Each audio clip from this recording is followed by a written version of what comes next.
গতকাল নাকাশিপাড়া থানার অন্তর্গত নতুন বীরপুর ঘোষপাড়া অঞ্চলের দুজন নাবালিকা ছাত্রী যখন প্রাইভেট টিউশন নিয়ে বাড়ি ফিরছিল সেই সময় একটি মুদিখানা দোকানের সামনে দুজন ব্যক্তি তাদের শ্লীলতাহানি করে এবং গলায় থাকা সোনার হার নিয়ে চম্পট দেয়, এমনটাই অভিযোগ।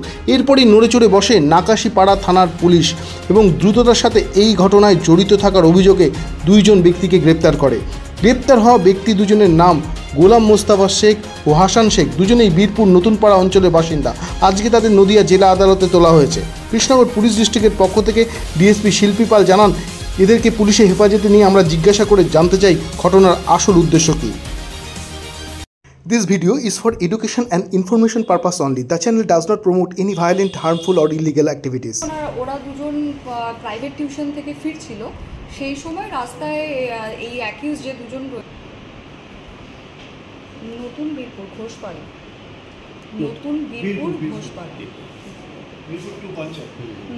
মানে আদালতে পাঠানো হয়েছে তো?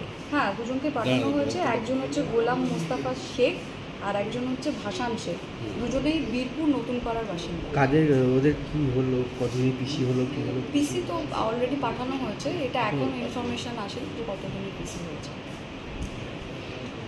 যেটা বলছিলেন বলুন। প্রাইভেট টিউশন থেকে ফিরছিল, তো সেই সময় এই যারা রয়েছে তারা ওদেরকে মলেস্ট করার চেষ্টা করে, গায়ে হাত দেওয়ার চেষ্টা করে এবং তাদের গলায় যে একটা চেন ছিল একটি মেয়ে, বাচ্চা মেয়ে, তার থেকে এটা ছিনিয়ে নেয়।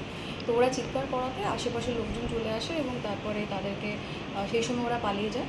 পরে পুলিশ রেড করে ওনাদের দুজনকে আইডেন্টিফাই করে এবং তাদেরকে অ্যারেস্ট করে। এদিকে ছিনতাই করার উদ্দেশ্যে ওরা ছিল নাকি মলেস্ট করার উদ্দেশ্যে? উদ্দেশ্য, মোটিভ কী ছিল সেটা তো এখন ওদেরকে পিসিতে দিলে বোঝা যাবে।